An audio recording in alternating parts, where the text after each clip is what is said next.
Namaste. Welcome to Creation and Criticism. I'm Sudhir K. Arora, Department of English, Maharaja Harishchandra PG College. Today we are going to meet a very genuine poet, Dr. R.C. Shukla, who lives in Muradabad. Dr. R.C. Shukla is a very significant poet in English. Um, he started his career in 1990. Till now, he has produced 10 poetry collections, namely Darkness at Dawn in 1990, A Belated Appearance, Death and Despair, My Poems Laugh, The Parrot Shrieks, a trilogy on man and woman relationship, and Ponderings. It is also in 3 volumes, Ponderings first, Pondering second, and Pondering third. The Parrot Shrieks are published from Writer's Workshop, while Ponderings in 3 volumes are published from Adhyayan. Dr. R.C. Shukla retired as head of the Department of English from KGK College, Muradabad. He is 73 years old, but his heart is young. He continues to compose poems after poems. He is equally original and prolific poet in Hindi. Recently, he has composed a long epical poem of 1000 lines, Mragneni Se Mragchala. This poem is in praise, and we are going to talk to Dr. R.C. Shukla, who is a very prominent poet. Dr. R.C. Shukla, welcome to Creation and Criticism. Dr. R.C. Shukla, we will start from a very common question that is often asked: what makes you compose a poem?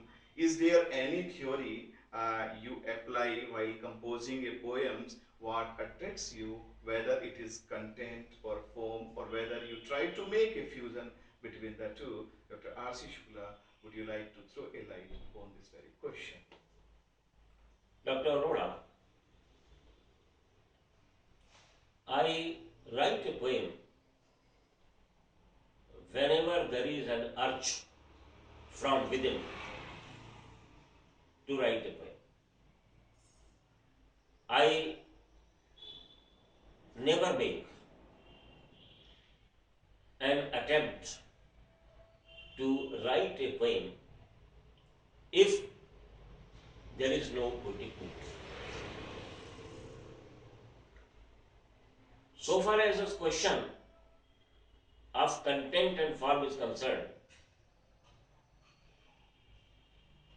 I personally feel that for the beautification of poetry, both content and form are essential. But in my personal view, content is more important than form. Even the most beautifully dressed man or woman cannot attract your attention if he or she does not possess a good intellect, a fine mind, and rich ideas which essentially go to make him or her meaningful in life.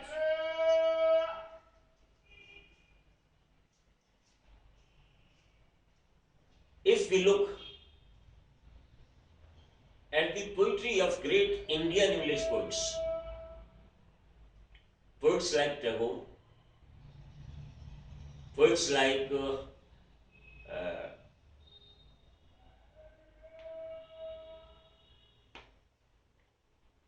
Kamaladas, or poets like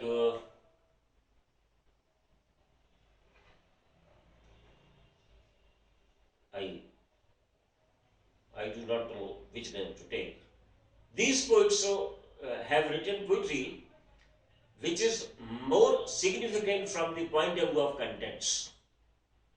And if there is uh, and if there is substance in poetry, and if the contents are rich, the form does not play a very important role. This is what I have concluded after my journey as a poet so, so far. Thank you, sir. You have tried to maintain the fusion between content and form. It's very good because content is important as well as form. Sir, in the present scenario, there are more than 500 poets who are composing poems, and all of them consider themselves that yes, they are the great poets, and somehow they get name and fame through internet or media, or just follow another kind of trick. And there are some genuine poets who compose poems very well, but they always remain in dark. And sir, there are some poets who just live in metro cities. They get more advantage than the poets who are living in small cities, villages, or towns. How far do you think that the poets who belong to the metro cities have the more advantage than the poets who belong to the small cities or village or town? And how far do you think this kind of the growth just for poetasters, sir? Would you like to throw some light on this very question, sir? Dr. Arora, the question that you have raised was raised even during the time of Mirza Ghalib. Mirza Ghalib was badly neglected during his period. He was not allowed to participate in musha'iras because other poets, that is his contemporaries, were afraid of his genius and talent. The same is happening these days. Popularity, recognition are not very vitally linked with worth. There are many worthy poets, many genuine poets who are not popular, who do not get popularity. On the contrary, there are very many small poets, but on account of their relationship with high authorities, on account of their kinship with the system, they get popular, they get recognition. Those sitting in high cities, metropolitan cities, and working there as professors in universities are nicely connected. And naturally, such people who are nicely connected get a chance to go up. For example, Nizam Azikal was living at Bombay. He was a very nicely connected person. Shiv K. Kumar was a professor in Hyderabad University, sitting at a very high position. And there is another case, Makarand Parajape, although he is a very genuine poet, he is working in Jawaharlal Nehru University, and so far as popularity goes, he is at the top. So, in brief, I can say that recognition and worth are two separate things. One who gets recognized is not necessarily a good poet, and one who is neglected cannot be termed a bad poet. It all depends on the social conditions, on the links that you have, on the approach that you have, and on the instincts in the hands through which you operate. Thank you, sir. When I was working on my project of Indian poetry in English, at that time I wrote a paper on the poetry of inclusion and exclusion, and I went through many anthologies, and I was quite surprised that I found the politics um, uh, writers workshop published an anthology, The Golden Treasury of Writers Workshop. It was published in 2008 and edited by Rubana Haq. She included all the significant poets who were published from Writers Workshop. Most of your books were published by Writers Workshop. I was quite shocked or rather surprised when I did not find any one of your poems.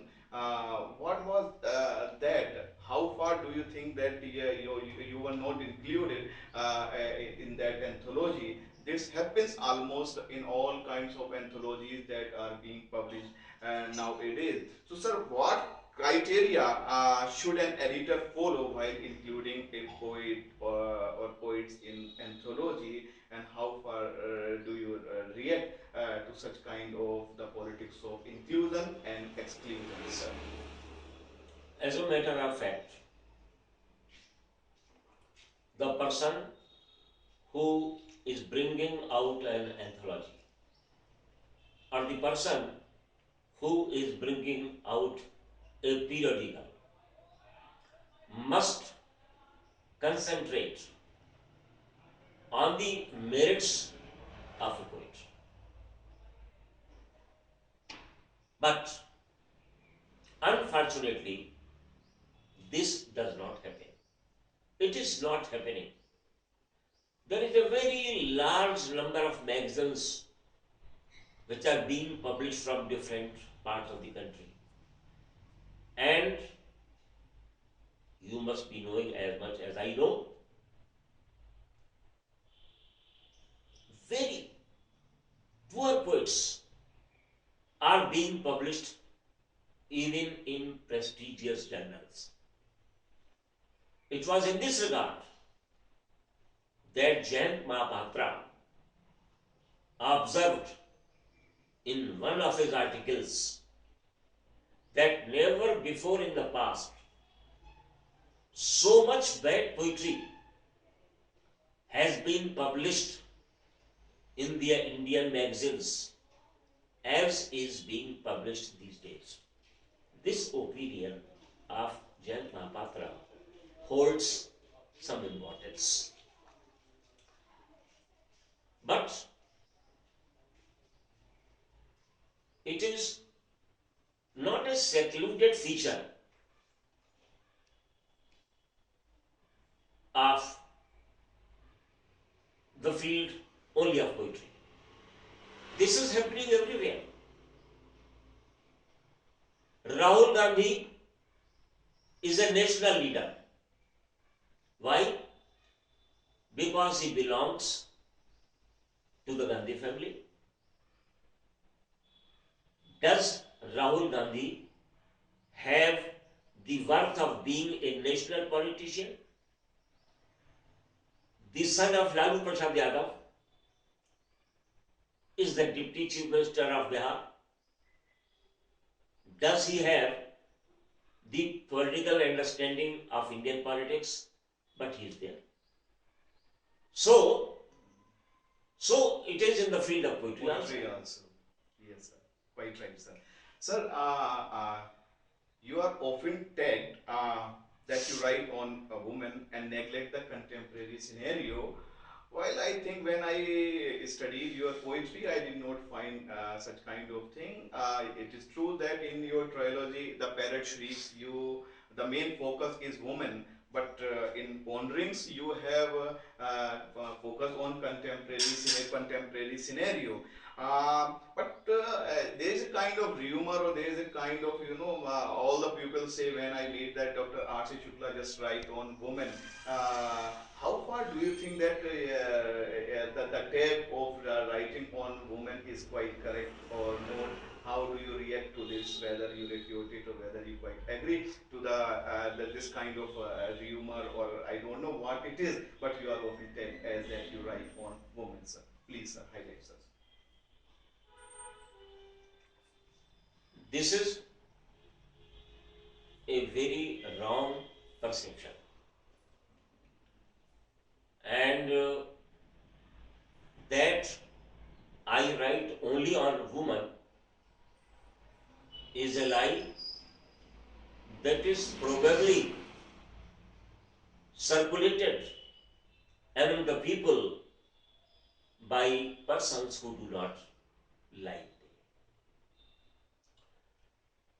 I have written on woman as I have written on man, as I have written on God, as I have written on so many subjects. The fact is that I have not written on woman, I have written on man-woman relationship, which is probably the most important relationship in this world. Woman is an important subject of my poetry, chiefly because I consider her to be the greatest force in this world. I bow before her. She is the guardian of all human beings. She is a companion. She is a friend. She is a wife. She is a mother. She is a grandmother. She is a counselor and whatnot. Man, in spite of all his efforts, cannot play so many roles in his life as woman has played and as she is playing even today. Not only in the Eastern world, but also in the Western world. So, I do not know why people have tagged me as a poet who writes only on women. I have written hundreds of Janwadi Kavitaएं. I have written on injustice. I have written on inequality. I have written on the evils of capitalism. I have written on the sufferings of the poor and the depressed. I have written on the futility of human life.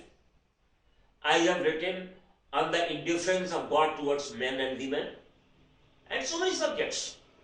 So, I do not feel that people who say that my choicest subject is woman are not fair towards me. Okay, sir. Thank you, sir. Sir, what do you think about the future of Indian poetry in English? Because fiction has dominated poetry. Or sir, is there any message that you would like to share with us, sir? Dr. Arora, I personally feel that the future of Indian English poetry is not good.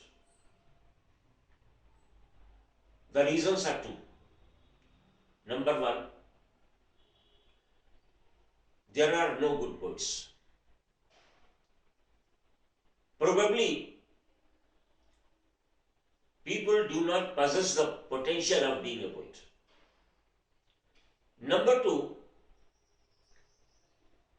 good poetry is not encouraged.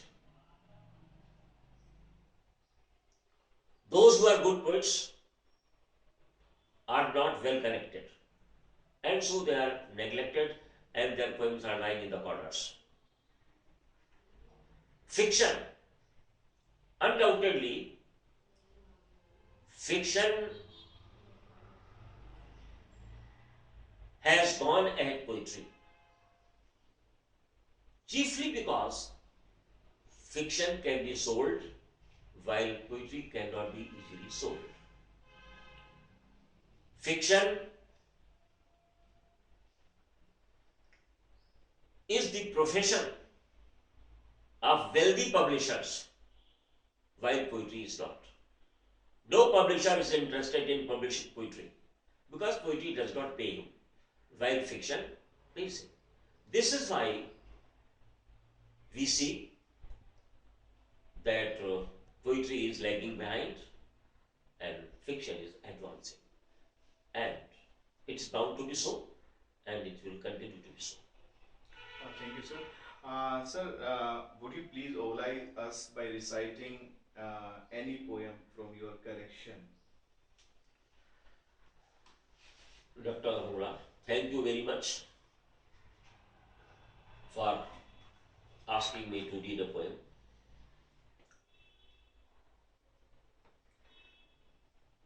I am reading a poem from my collection, Ponderings 2,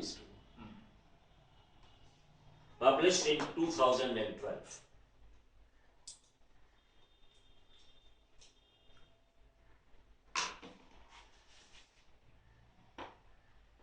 The title of the poem is Every Past is Born Ultimately to Die. I begin the poem. It is a great indiscretion, a contempt shown towards wisdom, that a man runs again and again towards his past. The duration of days that came only to depart. There can be no greater imbecility than this, that we always think about a road that was built never to stay for long, that we think about youth and its achievements which come to us as guests come on occasions ceremonious. Every past is born ultimately to die. And it is the greatest fault of my ignorance that through an obedient fancy I carry myself again and again to that past that became the sad song of Arjun after his son was killed. Is it possible never to go to the past? No, certainly not. Such an activity is an inseparable part of our constitution. The past towards which we travel again and again is an empty room in which the waste material of our memories rests. And one must understand that these memories are not better than a defeated man's poems. He rides on the waves of that water that never stays. Thank you, Dr. R.C. Shukla, for his reading a poem from your collection, Ponderings Part 2. Recently, you have just finished one of your long poem. Will you recite only two lines from the very recent collection that you have just written? And so far as I have gone, बार बार लौट आता है, and I like that very stanza. So would you recite that very stanza from your Hindi collection, sir? Thank you, Dr. Arora, for this insistence. It was in December 2015 that I wrote a very long poem of 1,000 lines titled Mrigneri Se Pracha. Very fortunately, the idea of writing another long poem on a very philosophical subject entered my mind in the month of February 2016. And I started writing that poem. This poem is also a very long poem, and it was finished only the day before yesterday. The first four lines of the poem, I am sure you will appreciate, are मैं वैरागी नहीं, मैं वैरागी नहीं, किंतु वैराग्य मुझे भाता है। मैं वैरागी नहीं, किंतु वैराग्य मुझे भाता है। भूत नहीं होता भविष्य, भूत नहीं होता भविष्य, पर लौट लौट आता है। मैं वैरागी नहीं, किंतु वैराग्य मुझे भाता है। Thank you very much. I hope that who are watching this video will love to go through your poems and we enjoy. And thank you very much for sharing time with us. And thank you very much, Dr. R.C. Shukla. Thank you. Thank you, Dr. Arora. Namaste.